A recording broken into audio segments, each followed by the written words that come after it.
Well, good afternoon, everybody. Thank you very much for joining our webinar today. We're going to be talking about some case study projects on recently completed stewardship contracting projects across the United States. This is a project that we at the Pinchot Institute completed with the USDA Forest Service, looking at projects in the last several years and really trying to understand the role of non-agency participants in those projects in terms of how they affect the scope and the scale of those projects and the restoration outcomes and the relationship with their agency colleagues. I'm Brian Kittler with the Pinchot Institute. We also have Maureen McDonough with Michigan State University. In addition, another member of our project team was the Watershed Research and Training Center out in Hayfork, California. So our agenda for this afternoon, we're going to take a brief intro poll, ask a few questions, get a sense for who's on the line, what your interest and experience with stewardship contracting is, walk through the basics of stewardship contracting, review our methods for completing case studies of these recently completed agreements and contracts. We'll talk about the results, the lessons learned. We'll end with an exit poll and some Q&A. So just to kick it off with an intro poll.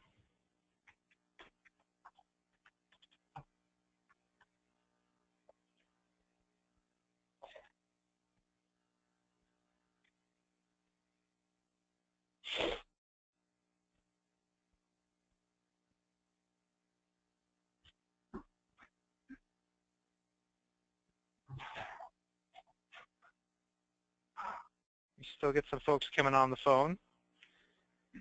So as you come on, just participate in our intro poll, learn a little bit about.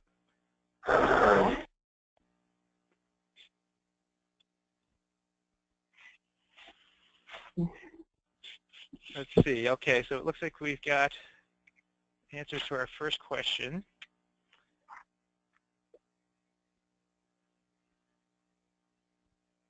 Okay, so in what region do most of you work most often?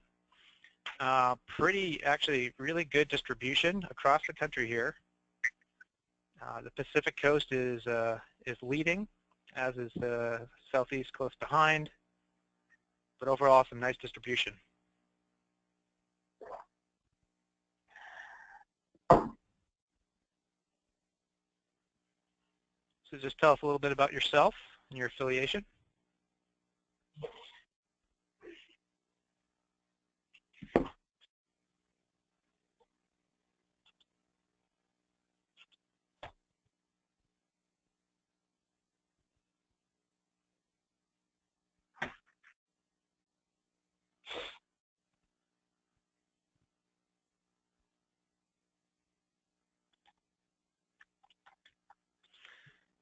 We've got good Forest Service participation, a lot of NGOs as well. This is good. On our last webinar, we had a pretty similar distribution.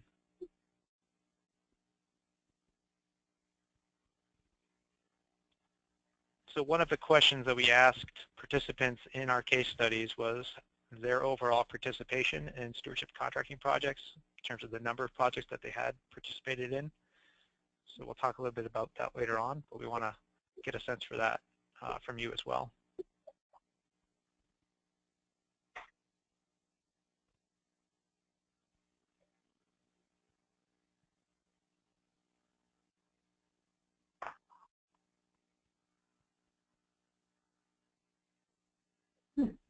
Okay, so this is really interesting. We have about a third of participants on this webinar have not participated in any stewardship contracting projects before. Others with fairly limited experience.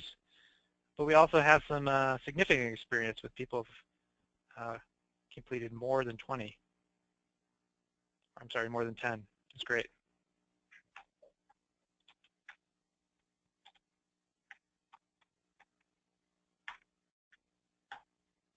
So this question relates back to the original surveys that the Institute conducted over the last 10 years. We asked the same question in those surveys. And those were completed with 25% of stewardship contracting projects over the last decade.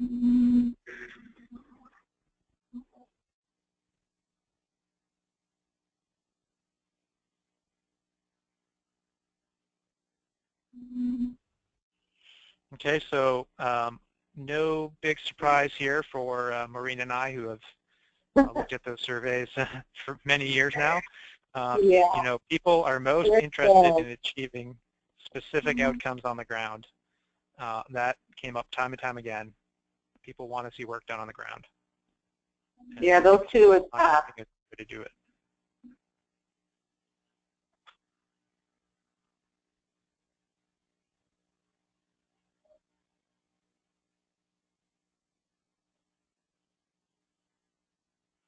For those who are new to stewardship contracting, we're going to talk about each of these authorities in just a couple minutes, so bear with us.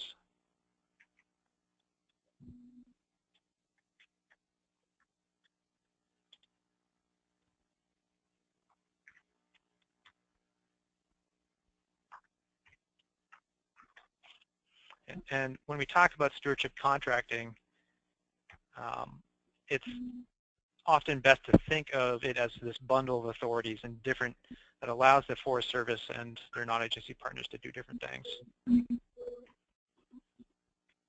So most common, this is again, this was similar to the survey results over the last 10 years, goods for services and retained receipts were definitely at the top of the list. But we also have actually significant experience with long-term contracts, which is pretty interesting because there's only been a handful.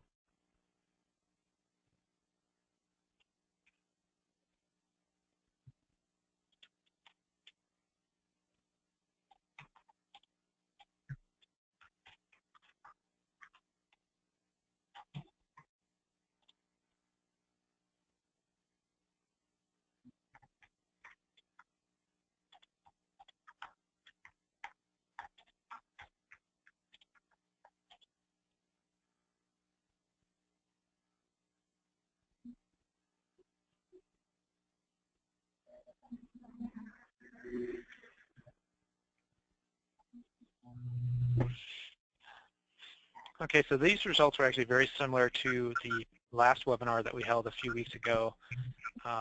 We had significant Forest Service staff responding to public comments.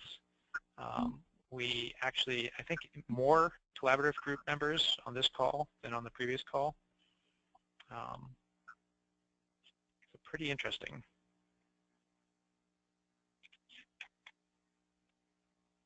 I believe this may be the last question for our intro poll.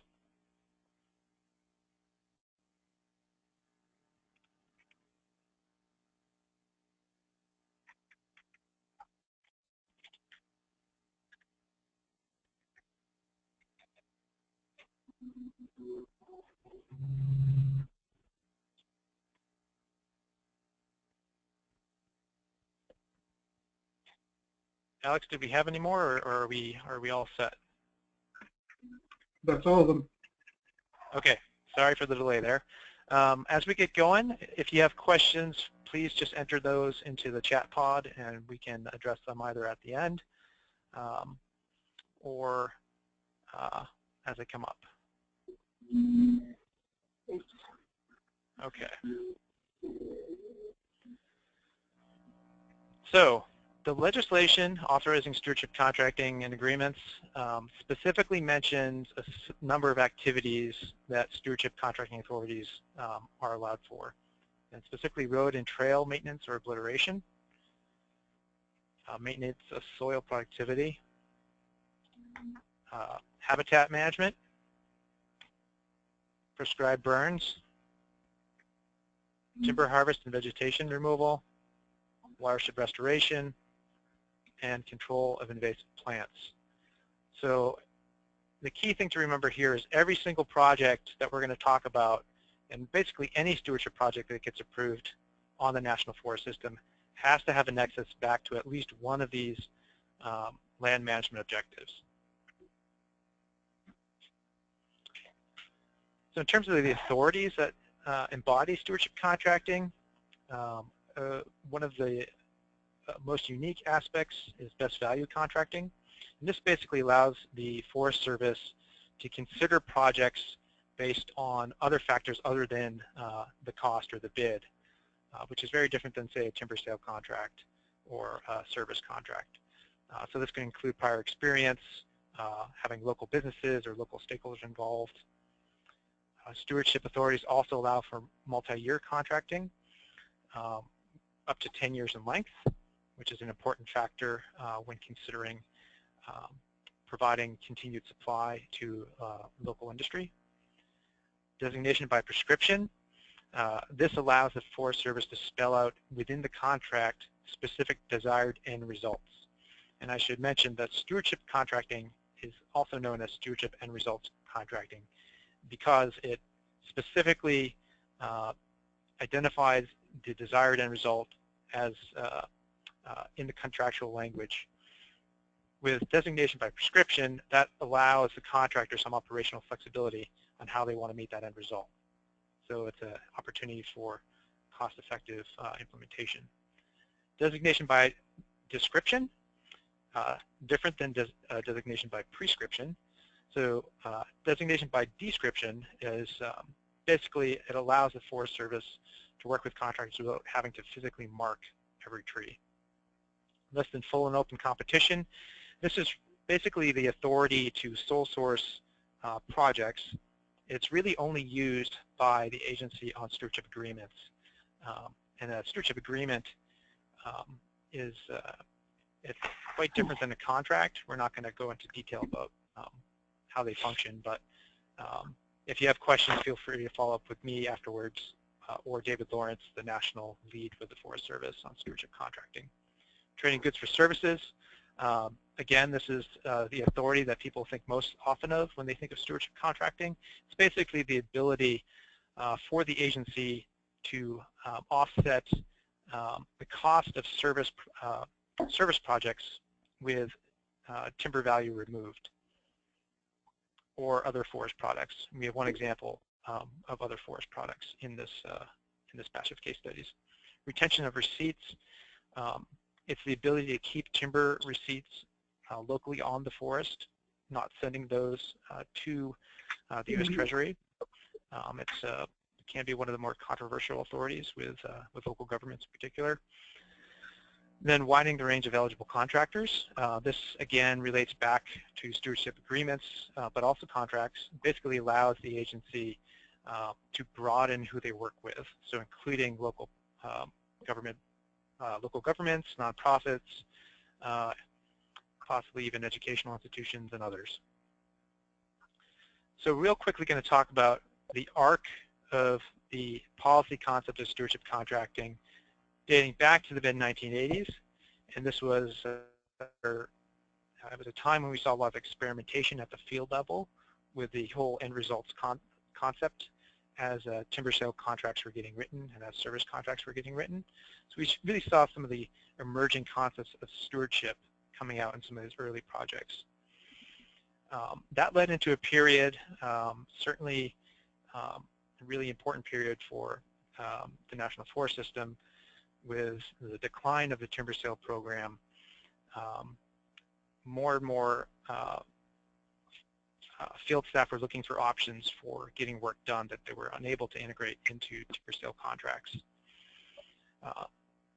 We saw continued experimentation throughout the mid-90s with some early pilot tests. The Pinchot Institute convened regional workshops across the country to test and identify land management contracting concepts.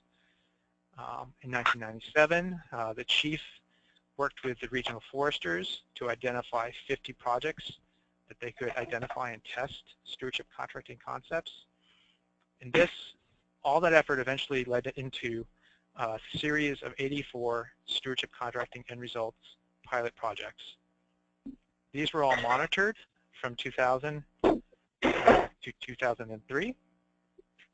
And in 2003, the U.S. Congress gave provisional authority to the United States Forest Service and the BLM for 10 years to use stewardship end results contracting.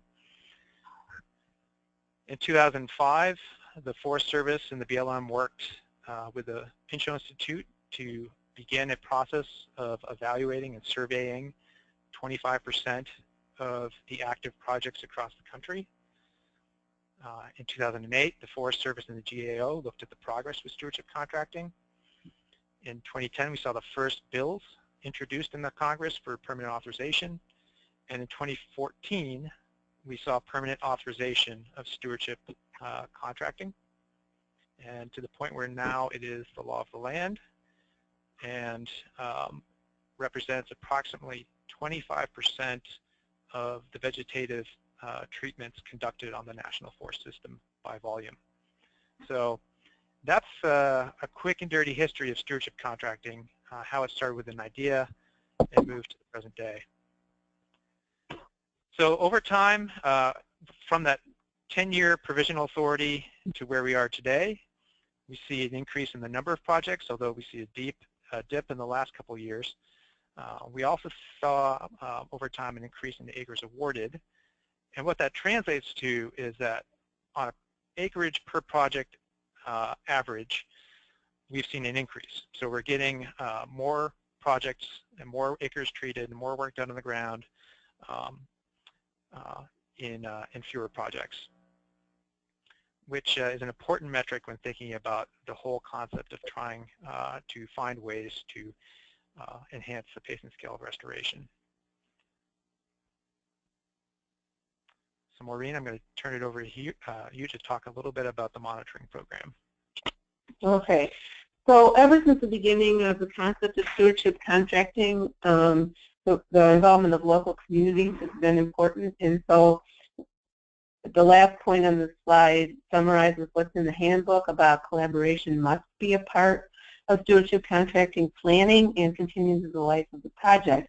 The nature of that collaboration and that participation has changed over the life of the concept of stewardship contracting. Early on, if you look at the pilot projects we did, communities were really the driving force in many projects. And by local communities, we're talking about local governments, individual citizens, etc. And then as the use of stewardship contracting has expanded, we've gotten more and different kinds of participants. And so the range of non-agency or non-Forest Service stakeholders has also grown to include a whole variety of NGOs and other participants. So now if you look at local community involvement, it's not so much, from the surveys that we conducted, it's not so much that we have all these local government, local community individuals engaged, but they're still engaged, but in a different way. In most projects today, it occurs through collaborative work, which means you have numerous non-agency stakeholders participating in collaboratives that sometimes are created for the purpose of the project and sometimes are long-standing. The programmatic monitoring of community collaboration and stewardship contracting, we did pilot monitoring, or monitoring of the pilot project from 1999 to 2003. And then we've referred several times to the programmatic monitoring survey that we did from 2004 to 2014. We surveyed 25% of the projects each year. And then as Brian already indicated, in 2014, the Farm Bill, in the Farm Bill, when stewardship contracting became permanent, it required the Forest Service to monitor the role of communities in these projects. And so in 2014 and in 2015, we started doing case studies of community collaboration in stewardship contracting projects to try and dig deeper than we could dig with the surveys. And we will talk about this, doing a representative sample of projects and stakeholder interactions. There's 5 case study monitoring questions, and these are developed in conjunction with the Forest Service. So these are the things that they want to know. The first question that deals with how non-agency stakeholders are engaged across the breadth of the project. Okay. And then the second question focuses on the relationships between the agency and non-agency stakeholders and whether those relationships have changed in it positively or negatively due to involvement in these projects. The third question looks at what project steps, planning, implementation, monitoring, the funding, the whole range of project steps that both agency and non-agency folks feel are most important for non-agency stakeholder involvement, and importantly, whether they are satisfied with the level of engagement and what they feel are the most important project steps.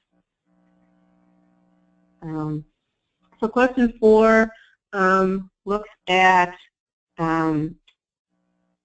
what are the forms of non-agency stakeholder participation. As I suggested in the previous slide, talking about community involvement, over the long time we've been examining community involvement in stewardship contracting, we've seen participation become more and more diverse and take many forms. And this question focuses on how that diversity of participation is related to perceptions of project success. And related to that is looking at whether the involvement of diversity of non-agency stakeholders influences the scale, meaning the size, and the scope, meaning the breadth of objectives of stewardship projects. Okay, how did we do the case study? So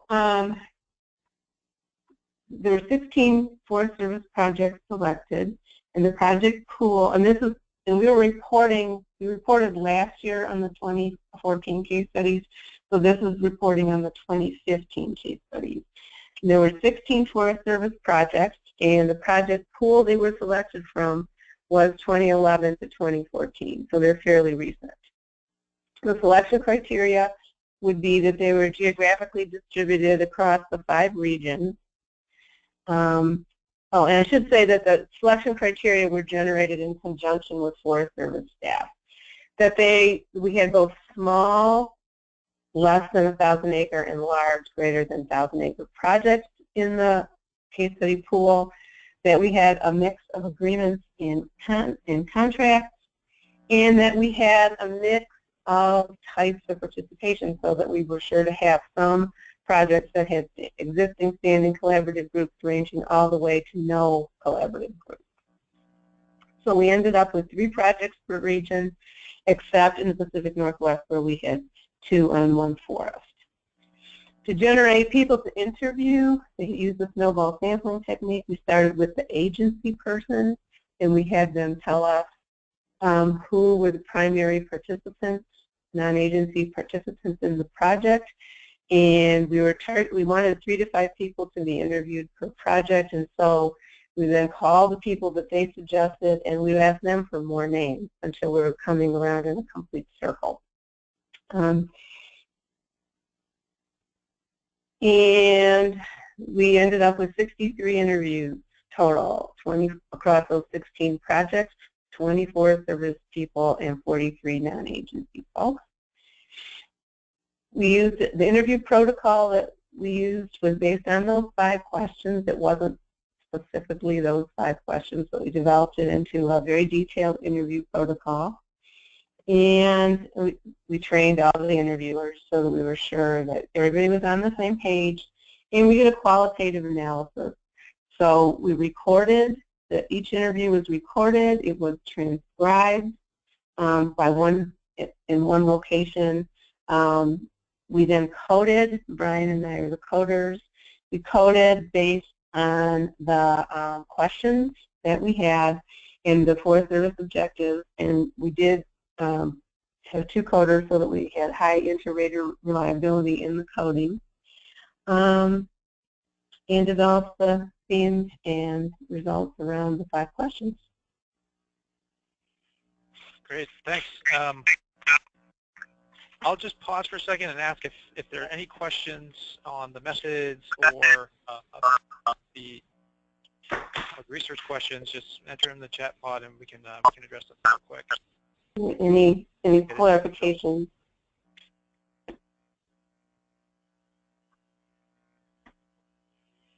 So we're Well, recording this actually. One second. The webinar. Oh, go ahead. I was just going to say, this is not your last chance to ask. If you think of something as you hear the results, feel free to ask the question about the methods, et cetera, at the end. Okay. So getting into the results, again, here's a map of all the entirety of the National Forest System and the 16 projects that we looked at. We divided the country into 5 regions, and we did 3 projects per region, except in the Northwest, where we ended up doing 4 projects on the Pacific Coast. In terms of past experience with stewardship contracting, this was actually interesting because it's similar to participants on this webinar. For the non-agency participants in the 16 projects, for a lot of them, it was their first project that they were involved in. There was, more experience on the agency side with multiple people completing more than one project. By and large, mostly everybody involved considered themselves local to the project area, and that is both on the Forest Service and with their non-agency colleagues. In terms of whether or not participants in these projects were as involved as they would like to be, by and large, both on the non-agency and the agency side, respondents told us that they were indeed involved as they would like to be. However, there were more non-agency participants who identified themselves as not being as involved as they would have liked to have been. We'll talk a little bit more about what that means a little bit later on.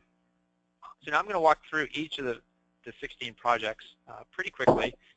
I will mention that our report is going to be available shortly on our website and on the Forest Service website. And for each of these projects, we have a 2-page summary, so there's more detail on these. So the first project is on the Lolo National Forest. It was an integrated resource timber contract. It was a smaller project, and there wasn't a collaborative group present. The objectives were to extend plantation, improve forest health, reduce fire risk, and this was a project that spanned 2 properties. The stakeholders involved were the agency and a tribe. A fairly unique project in that it used both stewardship contracting authorities and the authorities under the Tribal Forest Protection Act. Representatives from the tribe praised the Forest Service line officers, saying that they were very diligent in explaining all the rules that went into stewardship contracting and expressed a great degree of patience. The tribe had expressed that it probably would have worked better for them as an agreement, but they understood why the agency preferred or needed to do it as a contract. And that level of collaboration on this, of pulling the project together, increased the overall satisfaction amongst both the agency and the tribe to the point where they're looking for the next opportunity. The project, however, was marginally affected in terms of scope and scale by the involvement of the tribe, although it is it's certainly a case for an all lands project. The next project is on the Idaho Panhandle National Forest. This was an IRTC project as well, and that basically means that they're generating timber receipts off this project. This was a smaller project, and again, the criteria for small is under 1,000 acres. So this project was actually 700 acres, so not entirely a tiny project. There was a collaborative group present. This was a forest health project really centered on protecting water resources. The collaborative had 15 core members. However, only a select few of those really drove the project forward. That was a county commissioner and the local water district. And the catalyst for action in this project was a fire in the local area. People were concerned about downstream water users, particularly farmers, the water district, and drinking water in communities. They worked together very diligently to design the project. It was one but many of many projects that they had worked on with the agency. And ultimately, it led into a CFLR grant application that was supported by the agency. Again, stakeholder involvement did not change the scale of the project. They didn't increase it or decrease the size, but they did change the scope. So they included additional service items in the project. The next project is in the Medicine Bow and Route National Forest. This was an integrated resource service contract. It was a large project, and there was no collaborative group present. The goal of the project was to address the mountain pine beetle, significant related tree mortality in Colorado and Wyoming, and really focused on removing hazard trees along roadways and campgrounds and other public areas. A secondary objective was recovering timber value associated with those hazard trees, and eventually the project is going to be looking in future task orders of doing some salvage in the backcountry. There was no large collaborative associated with this project. It was basically the agency and the contractor working together. And I would also mention that the U.S. Congress was keenly interested in this project. They wanted to see something done, and they were really pushing for the project to come together. Again, this is addressing a large beetle kill infestation over 1 million acres on the forest. Some other interesting aspects of the project: it's a 10-year contract.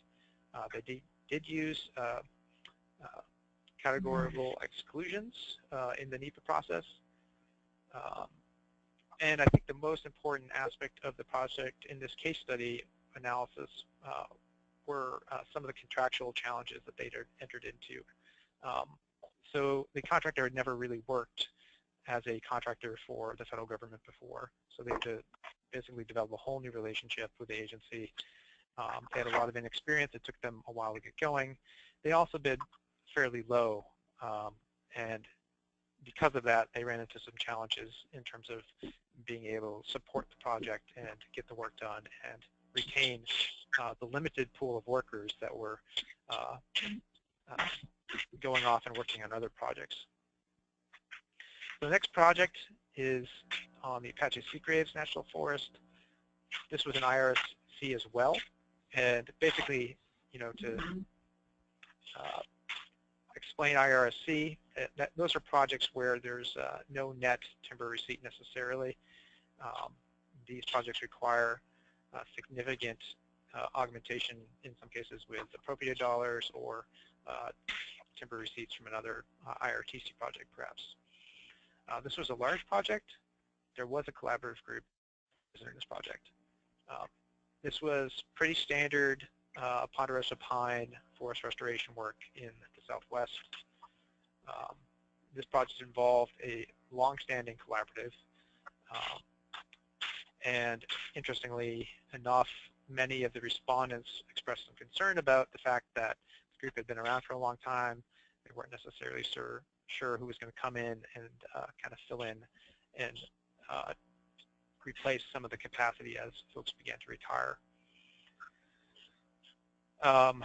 Most of the planning work and non-agency participation was both pre-NEPA and then also contributing directly to the NEPA work. This was one of the last task orders on the first 10-year contract under Stewardship Contracting Authorities, the White Mountain Stewardship Contract. Respondents were concerned with the slow pace, that they weren't feeling like they were getting enough work done for what they wanted to see the forest look like in the future, despite the fact that projects were getting significantly larger, based on the, in reference to the point where they began collaborating back in the 90s. So the next project is a smaller project. Again, it's an IRSC and the Coconino National Forest, and again, there was a collaborative group present. The focus was restoring a meadow through conifer removal. The most significant collaborators on this project were an adjacent landowner and the agency, and that landowner was involved in all aspects of the project, including the scientific evaluation and the monitoring program. And a really interesting aspect of this project is it was basically served as a pilot for restoration principles and a demonstration of those science-derived principles within the Ponderosa pine ecosystem, which eventually led to the scale-up of that implementation framework in the Forest Restoration Initiative, which is the largest Forest Service contract, I believe, that's ever been conducted. So they began on a very small scale with projects like this, and it led to something much more significant. And collaboration was sort of bedrock to that. The San Juan National Forest, this was an IRTC. There wasn't a collaborative group present. It was mainly the agency working one-on-one with the typical cast of stakeholders, so environmental groups, industry, local governments, etc. The focus of this project was aspen regeneration, and that was to be accomplished through timber harvest. Some of the debate amongst the stakeholders really focused on whether or not that was the proper regeneration technique. So the agency worked to pull in science to hold a one-day workshop looking at both fire, timber harvest, and other methods of regeneration, and they integrated that information into the contract, which built support with the local community for the project. In this project, non-agency involvement, despite being involved in that scientific workshop, it really didn't impact the scope or the scale of the project, but it's reasonable to say that it did help contribute to getting the project done. Going out to the Pacific Coast region on the Tongass National Forest, we looked at an integrated resource timber contract, which was originally designed as a timber sale. This was a larger project, and there was no collaborative group present. We're going to talk about how collaboration was attempted at being integrated into the project. The objectives were timber harvest, fish passage, roads, and other service projects using the receipts from the timber harvest. The stakeholders were local industry, local contractors, environmental groups, and the agency. This was a very controversial project. It was originally designed as a timber sale of low elevation old growth, which, as you all know, is a very controversial issue in Alaska these days. During the NEPA process, environmental groups did voice their opposition. However, they did not appeal or litigate. And the agency did attempt at pulling them in a collaborative process based on the expenditure of the receipts of the timber that was harvested. However, given a lot of the cultural, sort of the long history up there, that clearly failed and possibly led to some erosion of whatever trust had developed. The next project is on the Gifford-Pinchot National Forest. We actually ended up looking at two projects on the forest, and that's not because we're the Pinchot Institute. It was just a pure coincidence. This was an IRTC project. It was a larger project, and there was a collaborative group involved. The objectives for this project were to do some new silvicultural activities to thin plantations,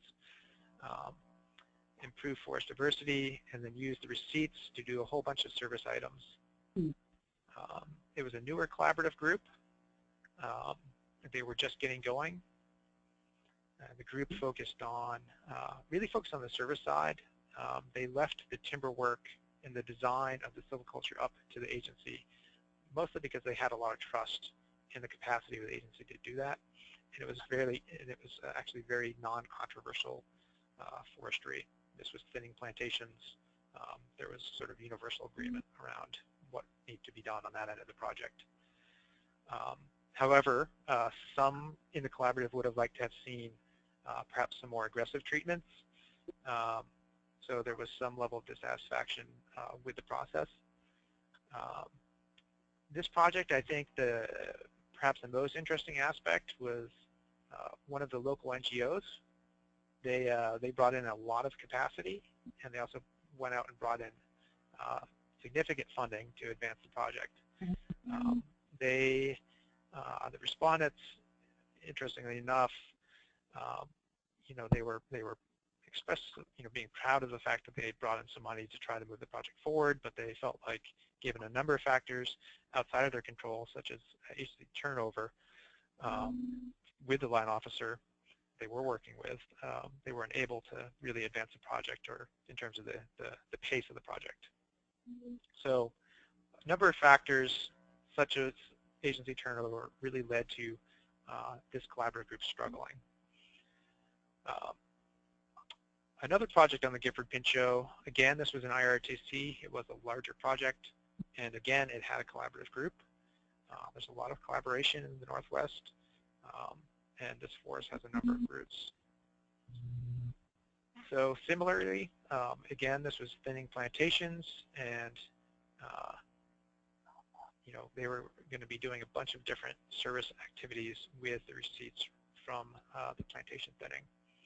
I would note, however, though, we have another objective here listed for supporting the local economy, and that is because a lot of the respondents expressed some real diverse views as far as, when we asked them to define what the objectives of the project were. So they included things like economic activities. Unlike the other project, this was an older collaborative group with a lot of experience. The most interesting aspect of this project, perhaps, was the fact that the agency worked with this collaborative group and basically allowed them to complete the NEPA. The collaborative group realized some of the challenges and how difficult that activity actually is for the agency and for anyone to complete. So that actually increased the understanding and trust between the agency and the collaborative group. So you saw the agency really relinquishing some control of the process, but in the end they had a partner who understood some of the challenges that they go through. Next project down in California on the Klamath. This was a larger project.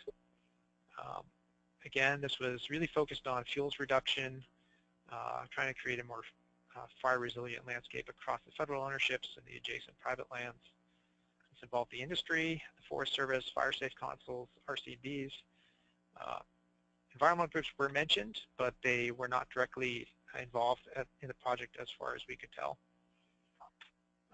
Again, collaboration was mentioned, but there was no collaborative group present. So this was pretty standard, the agency working with a few local partners to design the project and to get some fuels reduction work done. Going down to the southeast, we're going to be looking at the Sumter National Forest, an IRTC project, smaller project with no collaborative present. The goals were to use receipts from a pine plantation harvest to address some non-native species issues on hardwood forests, also on the forest. So basically using high-value timber to go off and do some species work and habitat improvement work. They also attempted to reintroduce the American chestnut, which was where a lot of the local conservation groups and the national NGOs came into this project. Again, this was not a collaborative group project, but there was a lot of collaboration, per se, between the entities involved, specifically around reintroduction of chestnut. Next project is down in the National Forest of Florida. It's a very large project. It is a stewardship agreement. The agreement holder is a large national conservation organization, and there was a large collaborative group involved in the project. The objectives were to restore longleaf pine savannas using a variety of techniques such as prescribed burn in this photo. There were up to, I think, 9 different service items embedded in the agreement. very diverse set of stakeholders involved, including Job Corps. The important aspect, again, this was an NGO that brought in both money and capacity to get the work done. Agency turnover was an issue in this project as well. On the George Washington Jefferson National Forest, there was an IRTC. It was a smaller project with no collaborative group. This involved timber harvest, habitat management, really focused on early successional habitat. Pretty standard list of participants. Project took a very long time to implement, however. And in this project, this was one where the non-agency stakeholders really drove the project forward, and respondents said it would not have happened if it hadn't been for the stakeholders. In the Finger Lakes National Forest, this was a very small stewardship contract involving basically a farmer and a local district, and the project involved mowing these fields that exist on the Finger Lakes National Forest. And they were trading the value of the forage for the service work. Pretty non-traditional use of the authorities, but again, it shows the flexibility of the diversity of the stewardship authorities. The Mark Twain National Forest, this is a smaller project. The objectives were to remove invasive cedar. And this project did not involve a collaborative group. It's basically just the stakeholder, just the contractor and the Forest Service. Scope and scale did not change. Contractor knowledge did change the design of the project. They were able to reach out and integrate that knowledge into the design, which the district had not done prior. Up in Wisconsin, this was a stewardship agreement. It was a large project. There's no collaborative group. Fairly diverse set of interests, though.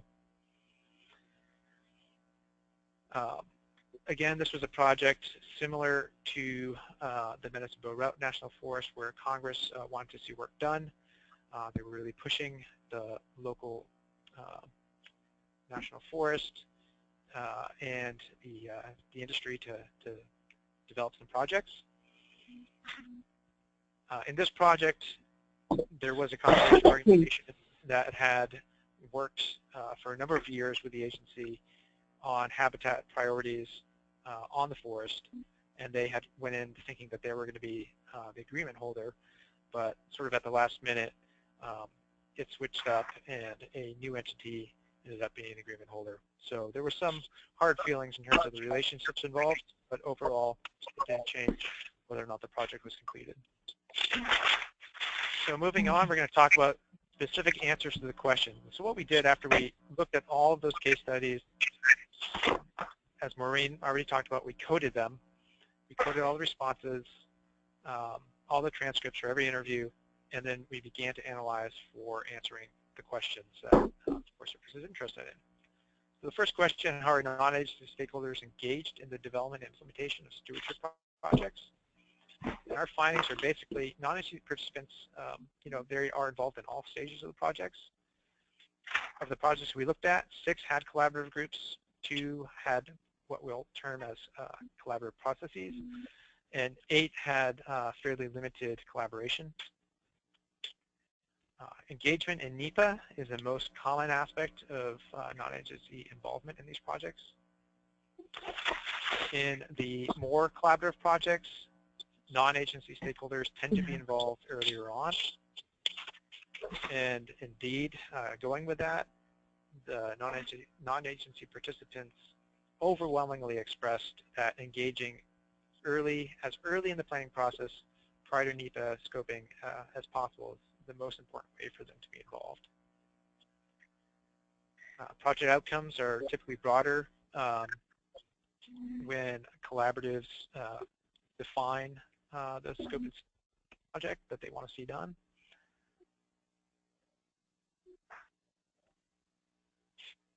And in a number of projects, and we talked about this in some of the summaries, non-agency participants brought both local capacity, knowledge, and financial resources to bear to get the projects done. And this augmented agency capacities significantly in some instances. The second question, how have relationships between the agency and their non-agency counterparts changed due to their involvement in a specific stewardship project?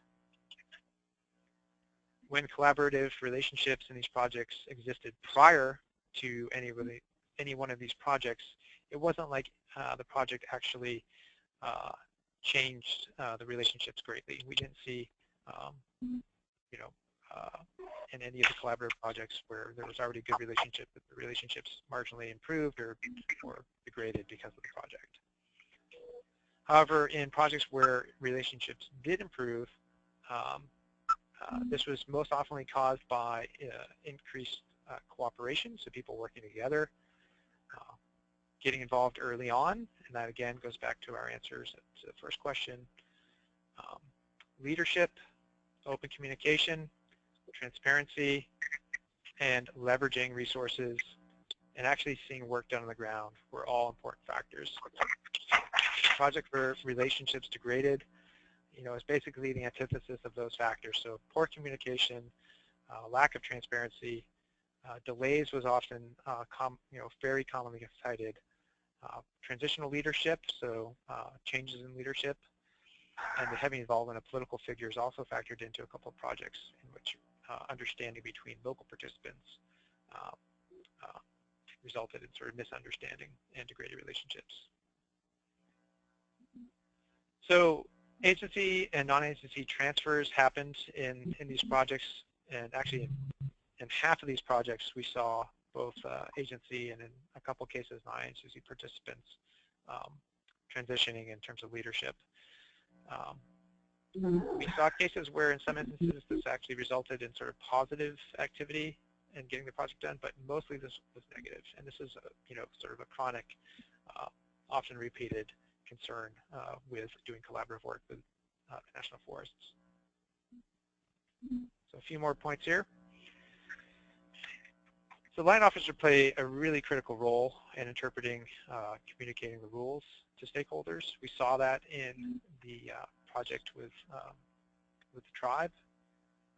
There's a lot of environmental rules and sort of barriers to progress, or at least that's how people perceive the rules of the agency. So patience and open communication with stakeholders in these projects results in projects moving forward. A number of participants, respondents, identified that there's still knowledge gaps within the agency that are inhibiting projects. However, they said, this often is not at the district level necessarily in a couple places. It was higher up within the region. So timeline from planning to implementation really varied across these projects, and lack of capacity within the agency was the main factor. That's both time, staff, and money. And again, most people identified as being local, and the value of that is that brought relevant knowledge, buy-in amongst stakeholders, and a common interest in wanting to see something done. There was a perception that people located further from the project really knew less about the project and maybe were less interested in seeing success. So what project steps do agency and non-agency stakeholders feel are most important for non-agency stakeholders' involvement? And are agency and non-agency stakeholders satisfied with their level of engagement? What's the most important way that non-agency stakeholders are involved in the projects? So again, engaging as early as possible, identified as the most important way of influencing the projects. In instances where involvement began after the NEPA decision, non-agency stakeholders often felt like their ability to influence the project was severely limited, and they expressed a lot of frustration. And that again led to some degradation in relationships.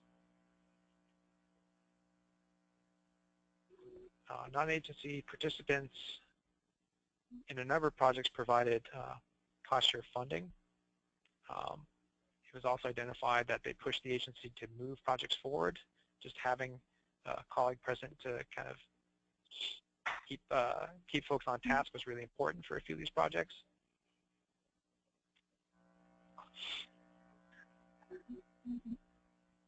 And again, this kind of relates back to what we're talking about, getting involved post-NEPA. Generally, participants in these projects express some dissatisfaction with the NEPA process. This was more often than not individuals who were not involved early enough in their opinion. You know, one takeaway from these case studies were that it's important to involve contractors. It's early on in the design of projects. It helps with scoping them properly. However, there's significant challenges to doing that. These are busy people, you know, and there's also some concerns around whether or not that's appropriate. The fourth question: how is the diversity of participation related to perceptions of project success? So we saw in many of these projects great diversity with up to 15 different entities involved in a collaborative group, for instance.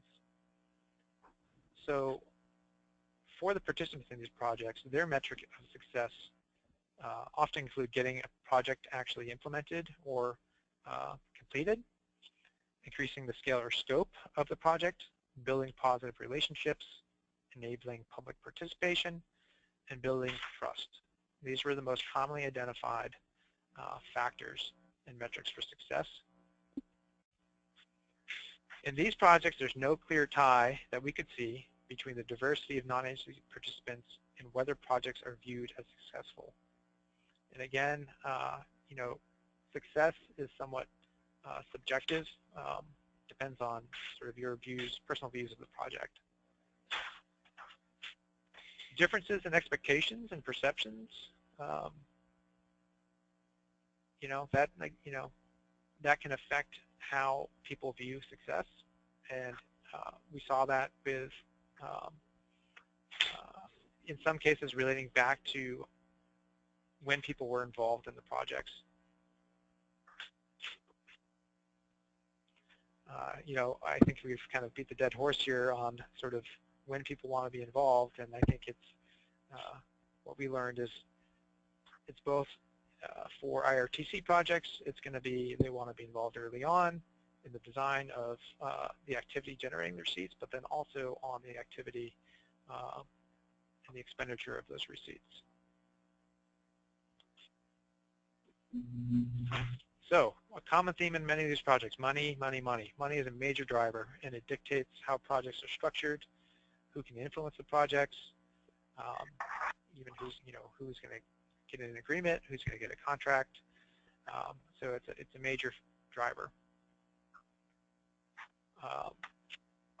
As we identified in the surveys over the last 10 years, and then in the last few years here with the case studies, non-agency participants are bringing significant amounts of funding into many stewardship agreements across the country, and also into stewardship contracts. In some of these projects, this was not always apparently recognized by the agency as a significant value, even though it was allowing them to accomplish their mission. And you know, it's not just money; it's also capacity. With the NGOs involved in a few of these projects, it was leadership, it was local knowledge, it was also networks that they had invested in for several years that the agency just didn't have the capacity to invest in. An interesting result is that people are really looking for knowledgeable individuals who have a depth of experience in stewardship contracting, perhaps like some of the folks on this webinar. Our observation is that there's actually a significant lack of supply of these folks, and there's a high demand for their skills. We're seeing people getting contracted by NGOs to help them design projects, help navigate sort of the rules of the agency around agreements. So it's an interesting set of work and role for non-agency stakeholders around these high-capacity individuals. So the last question: does involvement of non-agency stakeholders influence the scale and scope of stewardship projects? Indeed it does. In 10 of the 16 case studies, either the scope, scale, or both increased.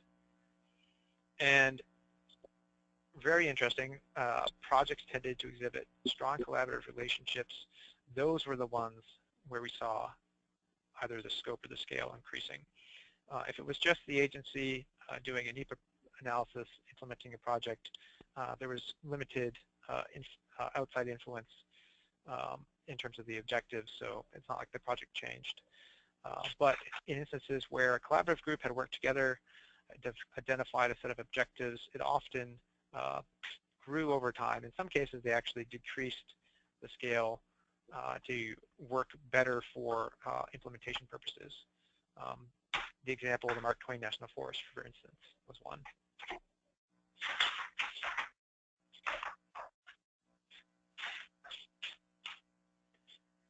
Again, public participation, and when that's met with strong leaders within the agency, good ideas are and they're integrated in these projects, and we see more diverse work getting done on the ground. That was a real common theme.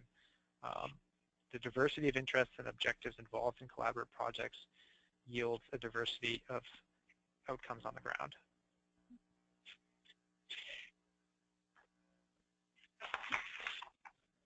So that's our results, and I think we're going to end here with an exit poll. We may have just a couple minutes for 1 or 2 questions because we're over our time.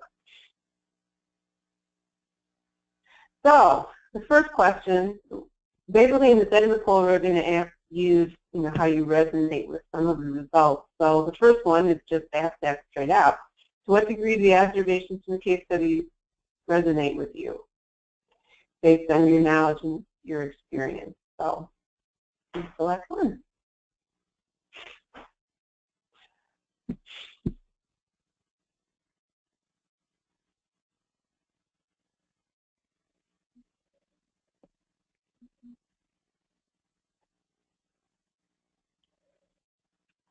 Pretty evenly divided.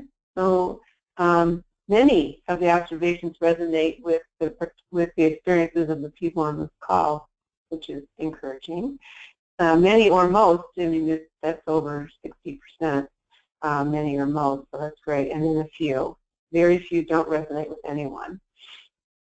Okay, so in your experience, how do non-agency stakeholders most often participate? We reported in this 16 projects how they did, but what is your experience?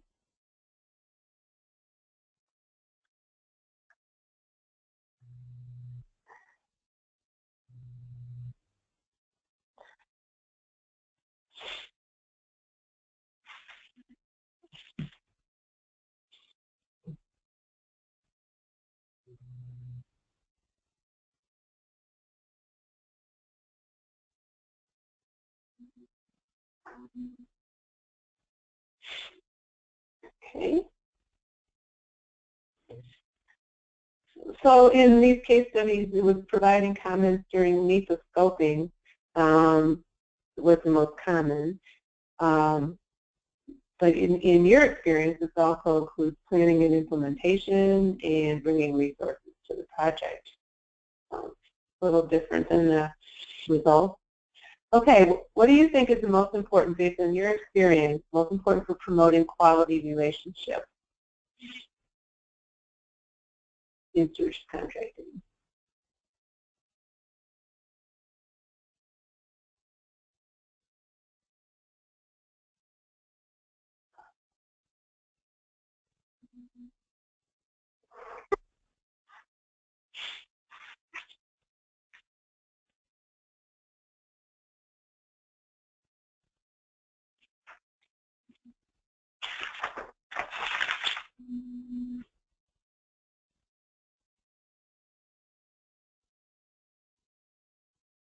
Right.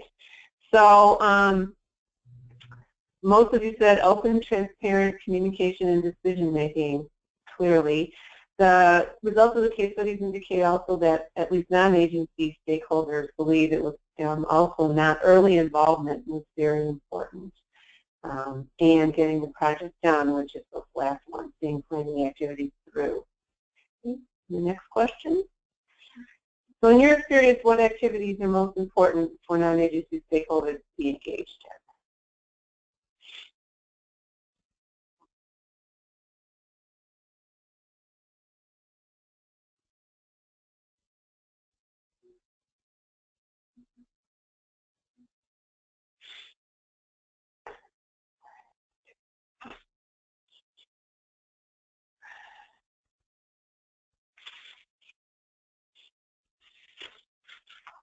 All right, early engagement in project planning, which is, again, I'm glad to see jives with what the people in the case study said, both agency and non-agency stakeholders.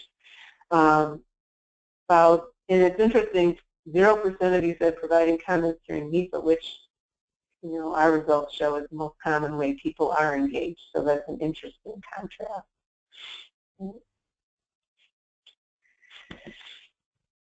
All right.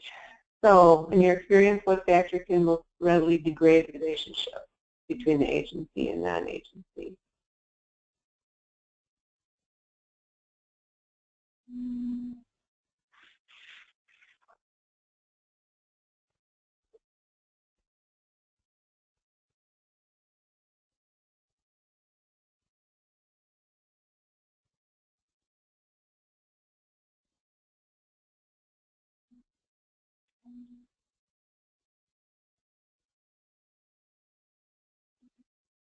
Wow, 50% is poor communication and lack of transparency, and I think that also goes along with a non-agency stakeholder comments. The others were all things that they said.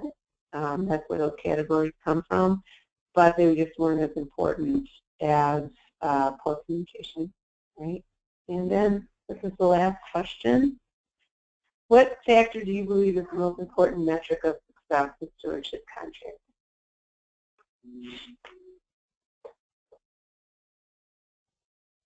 So we have one twice, so We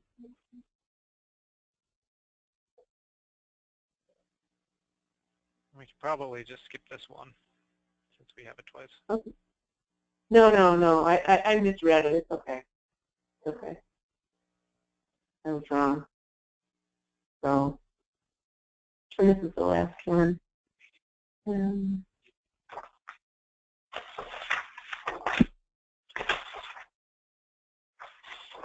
Okay, so building positive relationships and trust, and I think the participants in the case study would agree with you.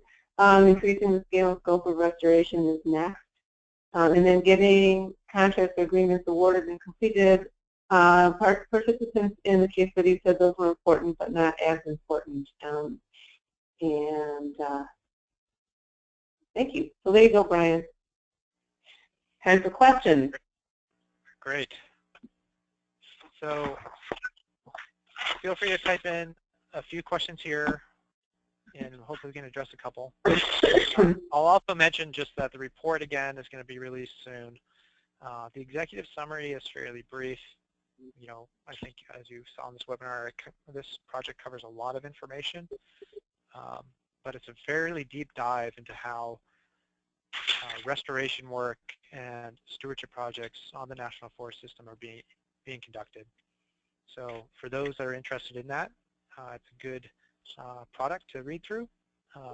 I'd also say that in addition to the executive summary in this report, the individual project examples were written up in a way that can allow people involved in, say, their first project to, you know, hopefully not make some of the same mistakes that were made in some of these projects, or emulate some of the good stuff that happened in these projects. I'm not seeing any last questions popping up. So I think I'll just end by saying, you know, this is going to be, this webinar was recorded. We'll send out the recorded webinar to folks. And thanks for your time and attention. And feel free to contact me. Again, this is Brian Kittler with the Pinchot Institute. Be happy to talk with you about stewardship contracting offline. And best of luck with all of your endeavors with stewardship contracting. Thank you.